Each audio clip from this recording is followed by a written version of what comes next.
সকলের প্রিয় আল্লামা দেলোয়ার হোসেন সাঈদী রাহিমাহুল্লাহ নওয়ারাল্লাহু মারকাদাহু ওয়া জাআলাল ফিরদাউস মাসওয়াহু, ওনাকে আমরা হারিয়েছি।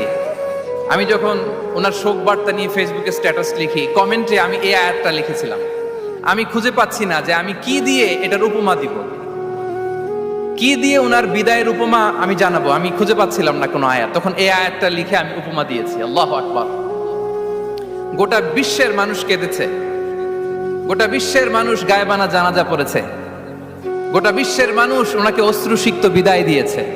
From north to the south, from east to the west, the entire globe, মিন মাশারিকিল আরদি ইলা মাগারিবিহা, অশ্রুসিক্ত বিদায় তিনি পেয়েছেন। এটাই আল্লাহ তাআলার সন্তুষ্টির একটা জলজ্যান্ত।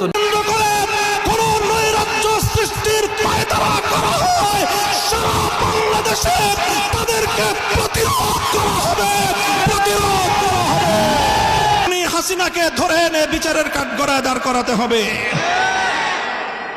প্রিয় সাথী ও বন্ধুগণ, বক্তব্য শেষ ইনশাআল্লাহ।